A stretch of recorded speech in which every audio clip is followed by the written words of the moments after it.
Guys, welcome back. और आज तुम फाइनली अपना लास्ट चैप्टर स्टार्ट करने वाले हो, cash flow statement, which comes for 8 marks, 7 to 8 marks in the exam. जल्दी से हेडिंग लिखो। अब ये कैश फ्लो स्टेटमेंट होती क्या है? What is this cash flow statement? देखो, कैश फ्लो स्टेटमेंट का मतलब क्या होता है, वो उसके नाम से ही होता है, कैश एंड फ्लो। तो ये तुम्हें कैश के फ्लो के बारे में बताती है, दो चीजों का फ्लो, इनफ्लो,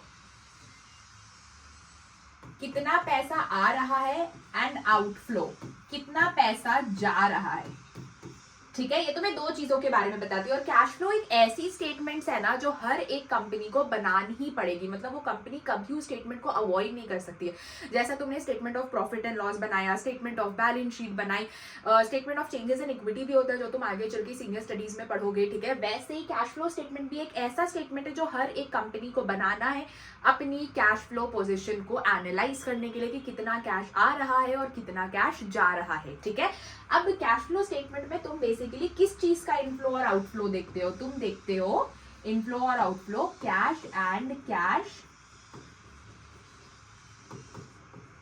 इक्विवेलेंट्स का देखते हो, इनफ्लो और outflow, cash and cash equivalents का। अब दी कैश तो समझ आता है, ये कैश इक्विवेलेंट्स क्या होता है? देखो बच्चों, बहुत बार ना जरूरी नहीं है कि हर चीज कैश के ही थ्रू होए। ठीक है, बहुत सी चीज जैसे कि बैंक ड्राफ्ट, ठीक है, चेक, ये सारा चीज तुम्हारा बेसिकली कैश की तरह ही होता है, बट फॉर्म अलग होता है, तो वो कैश एंड कैश इक्विवेलेंट्स में आ जाता है। अब इस चैप्टर में ना तुम्हें बहुत से नोट्स बनाने पड़ेंगे, तो आज मैं तुमसे नोट्स ही बनवाऊंगी। ठीक है, बेसिकली आज तुम्हारा कॉन्सेप्ट क्लास है। ठीक है, और ये तुम्हें कैश फ्लो बहुत अच्छे से समझना पड़ेगा, धीरे धीरे आराम से, हड़बड़ी नहीं करनी है, हर एक चीज बहुत अच्छे से समझना पड़ेगा तरीके से।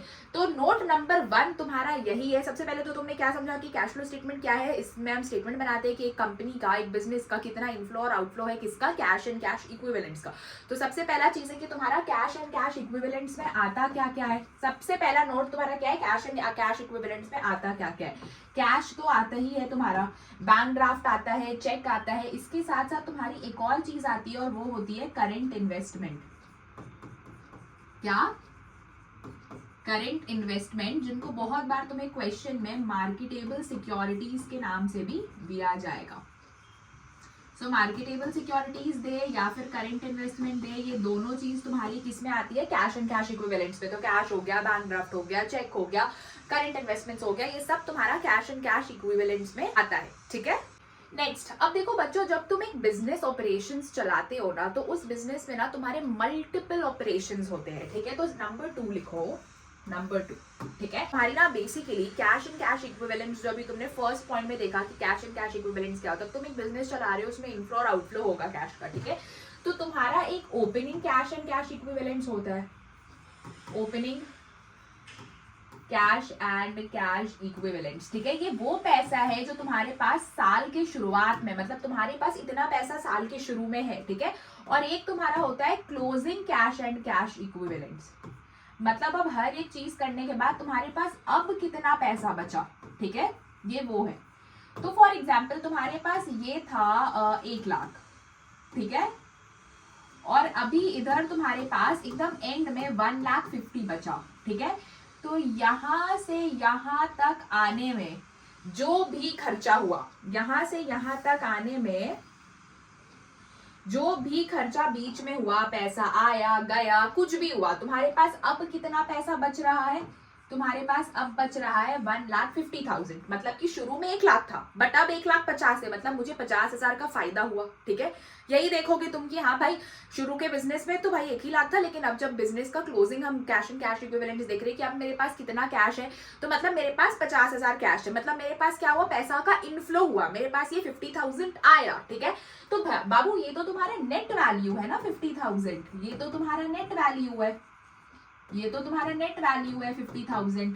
ठीक है, कि हाँ ये पैसा तुम्हें नेट वैल्यू में 50,000 दिख रहा है कि इतना एक्स्ट्रा पैसा आया, इनफ्लो हुआ, बट जरूरी तो नहीं है कि डायरेक्टली 50,000 आ गया होगा। हो सकता है कि मैंने 2 लाख रुपए कहीं पे इन्वेस्ट किए, ठीक है, कहीं पे लगाए, कुछ खर्चों में दिए। ठीक है, और मेरे पास 2,50,000 रुपए कहीं से आए, तो अल्टीमेटली तो तुम्हारा नेट वैल्यू बाबू 50,000 ही होगा। ठीक है, 2 लाख मैंने कहीं पे खर्च किया और 2,50,000 मेरे पास आ गए, इनफ्लो आ गया, मैंने कोई सामान बेच दिया तो उससे 2,50,000 आ गई, कोई क्रेडिटर को पैसा दे दिया उसके 2 लाख हो गए, ठीक है।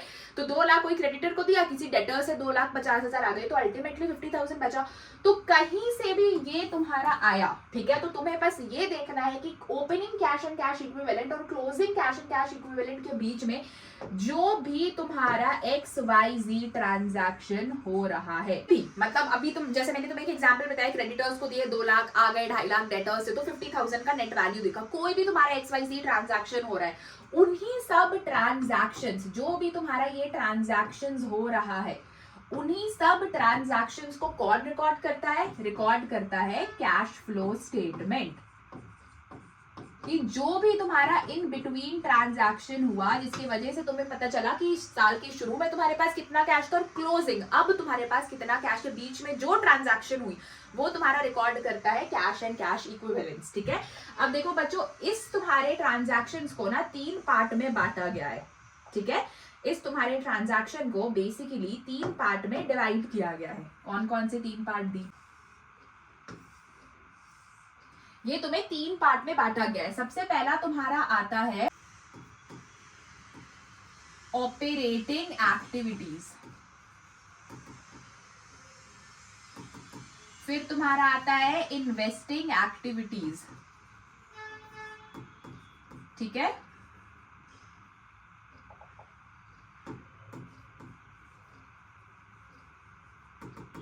एंड लास्टली तुम्हारा आता है फाइनेंसिंग एक्टिविटीज।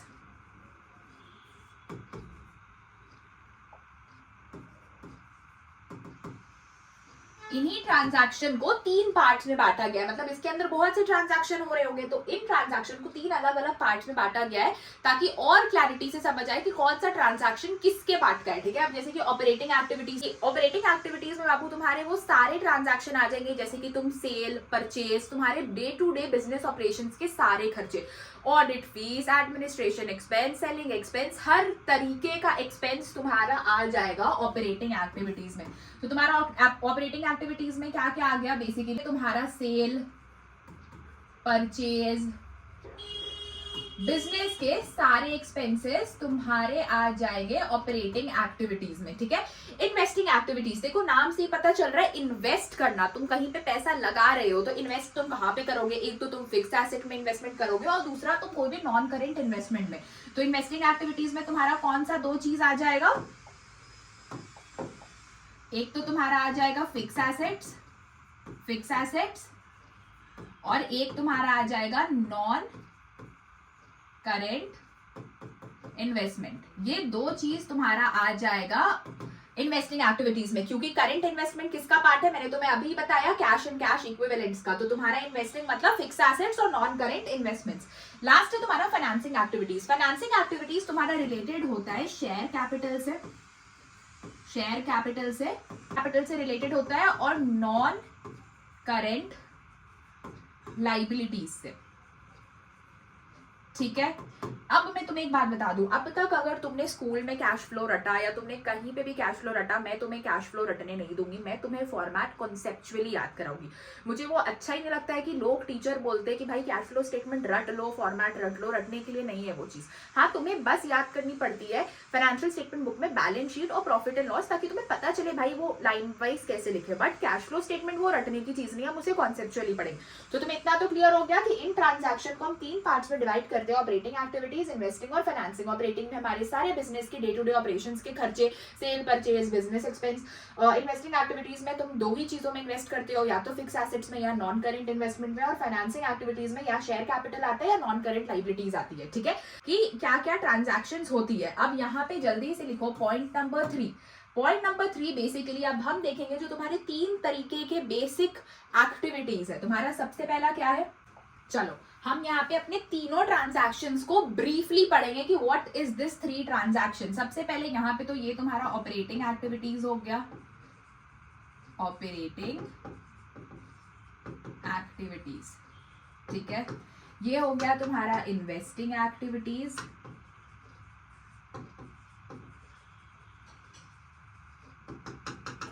और ये हो गया तुम्हारा फाइनेंसिंग एक्टिविटीज।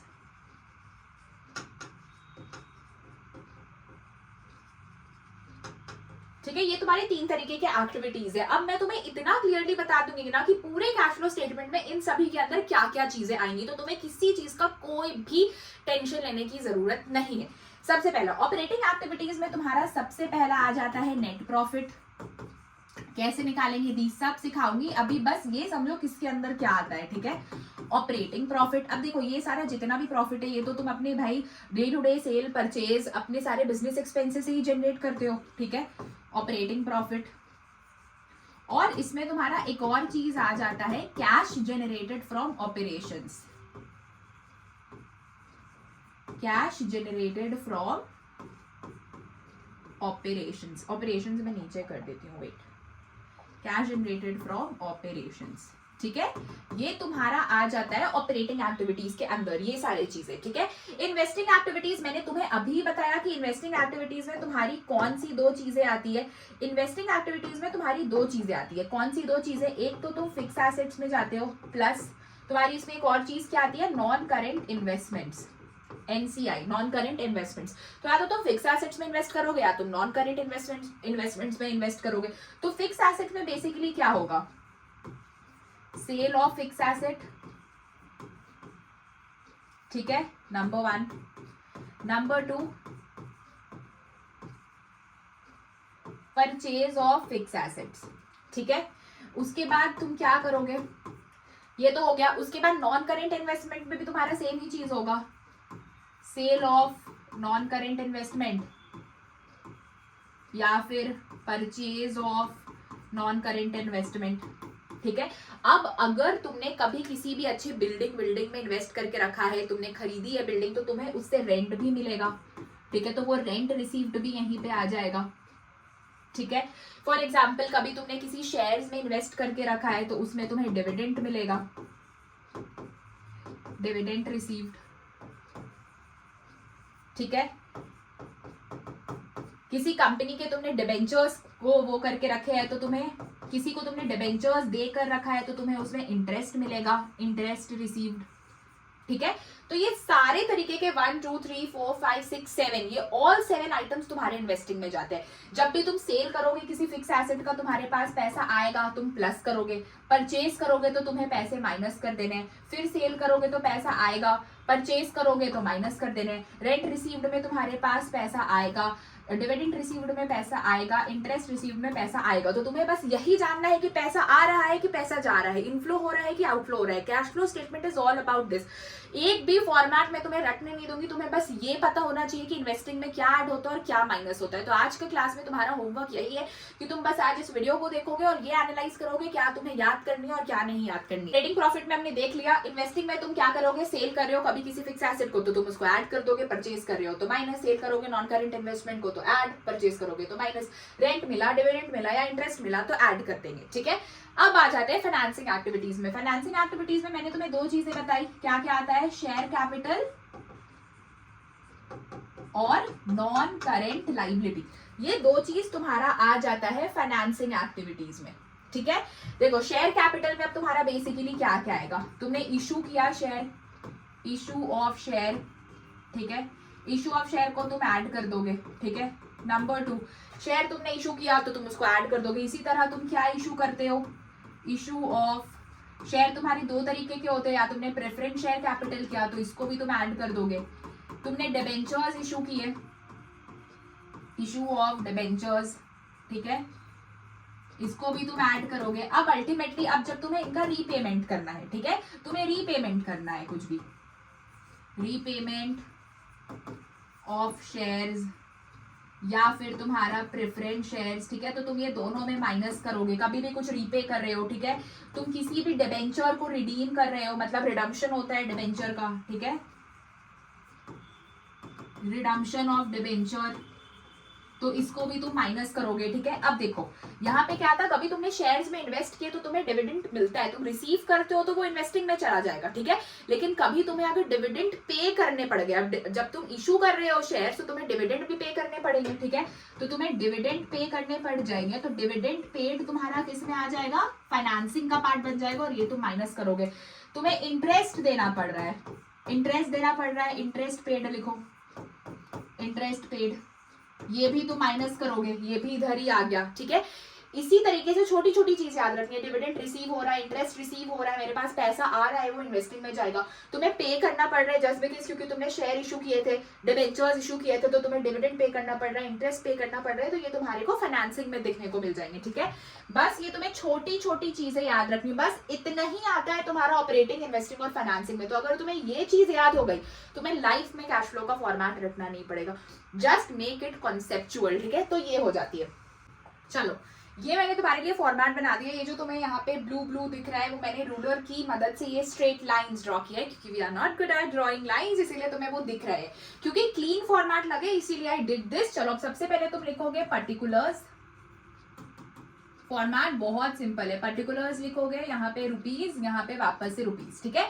अब तुम्हारी 3 ट्रांजैक्शंस होगी, जैसे मैंने तुम्हें बताया कि ट्रांजैक्शंस को 3 पार्ट में डिवाइड कर दिया गया है, 3 एक्टिविटीज में। सबसे पहली जो तुम्हारी आएंगी वो होगी कैश फ्लो फ्रॉम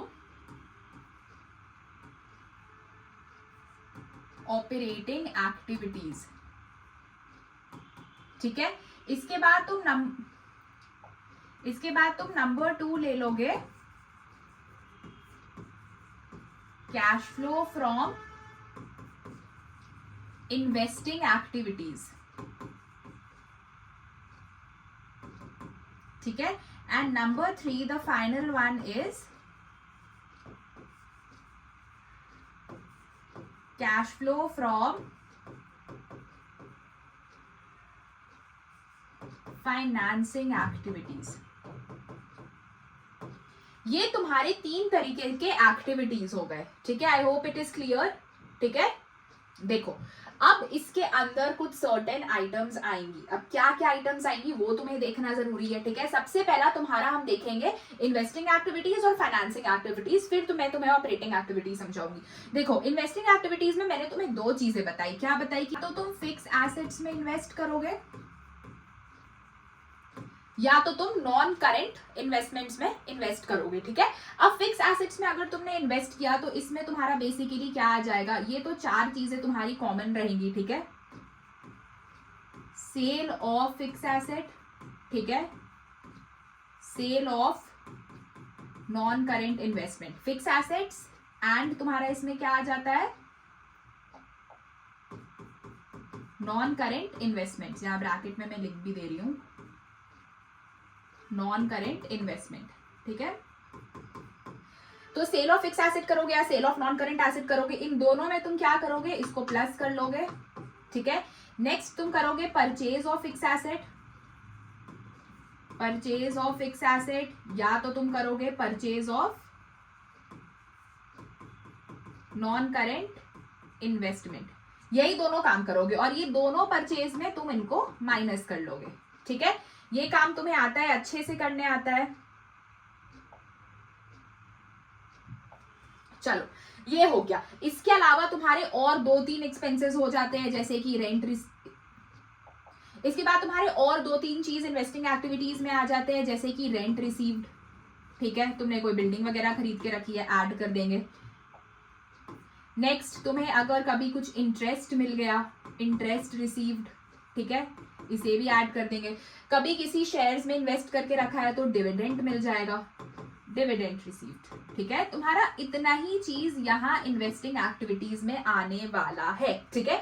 तो तुम्हारा कोई भी यहाँ पे अमाउंट आया, इससे रिलेटेड, ठीक है, ये तो तुम माइनस करोगे, ठीक है, इसको भी तुम माइनस करोगे, इसको तुम ऐड करोगे, इसको भी ऐड करोगे, और इसको भी ऐड करोगे। अल्टीमेटली तुम्हारा यहाँ पे एक अमाउंट आया।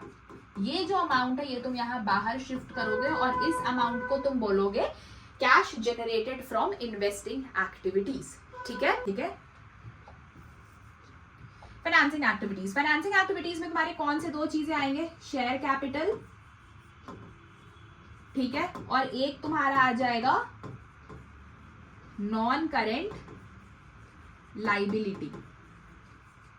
शेयर कैपिटल में बेसिकली अब तुम्हारा क्या आ जाएगा, शेयर कैपिटल में तुम्हारा आ जाएगा इशू ऑफ शेयर्स, इसके बाद तुम्हारा आ जाएगा issue of preference share capital या इक्विटी शेयर कैपिटल ले लो। इसके बाद अगर तुमने इसका पेमेंट कर दिया तो रीपेमेंट ऑफ इक्विटी शेयर या फिर repayment of preference share capital, ये आ गया, ठीक है। इसके अलावा तुम्हारा शेयर कैपिटल में और भी बहुत कुछ आ सकता है, उसके लिए डिविडेंड भी पे करने पड़ेंगे, डिविडेंड पेड, ठीक है, तो वो भी तुम्हारा यहीं पे आ जाएगा शेयर कैपिटल में। बहुत बार ना बच्चों, जब तुम शेयर सिक्योरिटीज प्रीमियम पे कंपनी इशू करती है तो तुम्हें सिक्योरिटी प्रीमियम का भी पैसा मिलता है, वो भी यहाँ पे आता है। सो रिमेंबर कि cash flow from financing activities में तुम्हारा सिक्योरिटीज प्रीमियम भी आएगा, ओके, सिक्योरिटीज प्रीमियम रिसीव्ड, ठीक है। तो अब जब तुम इशू कर रहे हो तो तुम उसको ऐड करोगे, इशू में ऐड, रीपे करोगे तो माइनस करोगे, ठीक है, रीपेमेंट में माइनस करोगे, डिविडेंड पेड को भी तुम माइनस करोगे, ठीक है, ठीक है, डिविडेंड पेड को भी माइनस करोगे, सिक्योरिटीज प्रीमियम को तुम ऐड कर लोगे। नॉन करेंट लायबिलिटी में तुम्हारी बेसिकली 3 चीज आती है। क्या क्या 3 चीज? Issue of debenture, issue of debenture, ठीक है, रिडम्पशन ऑफ डिबेंचर, ठीक है, एंड इंटरेस्ट पेड, इंटरेस्ट भी पे करना पड़ता है बहुत बार, ठीक है। तो ये 3 चीजें तुम्हारी बेसिकली नॉन करेंट लायबिलिटी में आ जाएगी। इशू करोगे तो ऐड, रिडीम करोगे तो माइनस, और पेमेंट भी इंटरेस्ट पे करोगे तो माइनस। अल्टीमेटली तुम्हारा यहाँ पे भी एक फाइनल अमाउंट आएगा फ्रॉम फाइनेंसिंग एक्टिविटीज, ठीक है, तो इसको भी तुम यहाँ बाहर लिखोगे, ठीक है। अब आ जाओ तुम cash flow from operating activities में, ठीक है। Cash flow from operating activities में जो तुम सबसे पहली चीज करोगे वो तुम लिखने वाले हो यहाँ, क्या लिखोगे? Profit before tax and extra ordinary items. ये तुम्हारी सबसे पहले इंपॉर्टेंट चीज जो कि यहाँ पे आएगी, profit before tax and extraordinary items. कैसे निकालेंगे दी सब सिखाऊंगी, आज बस फॉर्मेट सीखो, ठीक है। इसके बाद तुम्हारे आ जाएंगे एडजस्टमेंट्स, ठीक है, adjustments for non cash slash non operating items. तुम्हारे ये कुछ फर्दर एडजस्टमेंट्स आ जाएंगे, ठीक है। ये एडजस्टमेंट के वजह से तुम्हारा क्या निकल कर आता है तुम्हें पता है? तुम्हारा निकल कर आता है ऑपरेटिंग प्रॉफिट। क्या निकल कर आता है? Operating profit. अब देखो, profit before tax and extraordinary items के बाद ऑपरेटिंग प्रॉफिट तक पहुंचने के लिए तुम्हें ये एडजस्टमेंट्स करने पड़ते हैं नॉन कैश और नॉन ऑपरेटिंग आइटम्स के। अब नॉन कैश और नॉन ऑपरेटिंग आइटम्स में बेसिकली तुम्हें करना क्या पड़ता है? तुम्हें कुछ चीजें ऐड करनी पड़ती है और कुछ चीजें लेस करनी पड़ती है। तुम ऐड क्या करोगे? बहुत सिंपल है, मैं बस इसको थोड़ा सा छोटा कर दूं ये आइटम्स को। क्या एडजस्ट करने पड़ता है? ऐड तुम क्या करोगे? सबसे पहले तो तुम यही देखो ऐड क्या करना है, ठीक है। ऐड तुम करोगे non cash slash non operating expenses को और लॉसेस को, इसको तुम ऐड करोगे। और तुम लेस क्या करोगे? Non cash non operating incomes slash gains को, ठीक है। तुम्हारा कोई भी यहाँ profit before tax and extraordinary items आया, उसमें से तुमने कुछ कुछ एडजस्टमेंट्स करे, यहाँ पे कुछ अमाउंट आया, अल्टीमेटली तुम्हारा ये यहाँ पे ऑपरेटिंग प्रॉफिट निकला, ठीक है। ऑपरेटिंग प्रॉफिट जब तुम्हारा निकला तो दी आप ये बता दो कि नॉन कैश और नॉन ऑपरेटिंग एक्सपेंसेस लॉसेस ये क्या होते हैं। देखो नॉन कैश में तुम्हारा अगर तुम एक्सपेंस ले लो तो तुम्हारा सबसे पहला एक्सपेंस आता है डेप्रीसिएशन। ये डेप्रीसिएशन एक एक्सपेंस है, ठीक है, तो तुम इसको ऐड कर दोगे, याद रखना। इसके बाद तुम एक और चीज ले लो, नॉन ऑपरेटिंग वो होते हैं जो रेकरिंग बेसिस पे नहीं होते, एक बार होते हैं। तो नॉन ऑपरेटिंग में कोई भी तुम्हारा profit on sale of asset आ गया, ठीक है। प्रॉफिट हो रहा है, तुम्हें इनकम हो रहा है, ये तुम क्या करोगे? ये तुम माइनस करोगे। फिर बेसिकली तुम्हारा क्या आ जाता है? तुम्हारा इसी तरह आ जाएगा loss on sale of asset. Loss on sale of asset को तुम क्या करोगे? प्लस कर दोगे, क्योंकि तुम्हें लॉसेस को ऐड करना है। इसी तरीके से तुम्हारा और इंटरेस्ट ऑन लोन आ गया, इंटरेस्ट ऑन लोन। अब लोन तो हर दिन नहीं ना लोगे भाई, कभी कभार लेते हो। तो इंटरेस्ट ऑन लोन अगर तुम्हें देना है, एक्सपेंस है तो ऐड, मिल रहा है तो माइनस। लास्ट तुम्हारा आ जाता है इसमें एक और चीज, वो होता है गुडविल रिटर्न ऑफ। अब गुडविल हर दिन तो राइट ऑफ नहीं होगा, कभी कभार ही राइट ऑफ होता है। Goodwill return of, goodwill return of को तुम क्या करोगे, गुडविल रिटर्न ऑफ को तुम ऐड कर दोगे, ठीक है।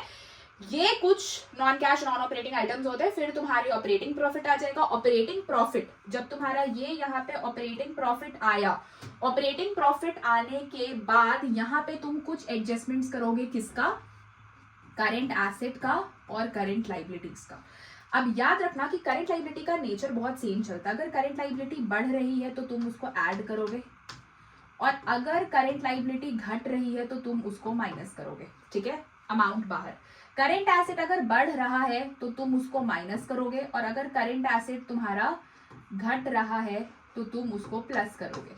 करंट एसेट में उल्टा चलेगा, बढ़ रहा है तो प्लस, सॉरी बढ़ रहा है तो माइनस, और घट रहा है तो प्लस, ठीक है। और जो भी इसका अमाउंट आएगा वो तुम यहाँ पे लिख दोगे, ठीक है। ये सब जब हम लोग बनाएंगे ना तो अभी तुम्हारे लिए ये थोड़ा और अच्छे से क्लियर हो जाएगा।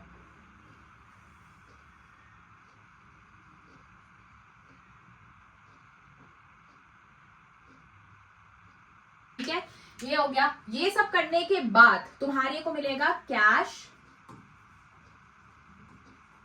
जेनरेटेड फ्रॉम ऑपरेशंस, ठीक है।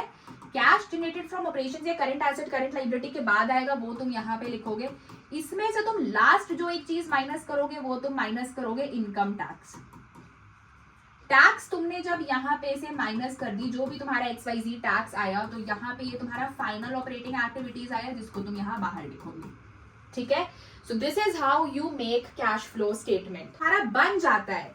तुमने तीनों के फाइनल अमाउंट्स यहाँ पे बाहर लिख लिए होते हैं। पहला तुम्हारा ये आ गया ऑपरेटिंग, पहला तुम्हारा ये आ गया ऑपरेटिंग एक्टिविटीज, फिर ये तुमने इन्वेस्टिंग का निकाला, और ये तुमने फाइनेंसिंग का निकाला, ठीक है।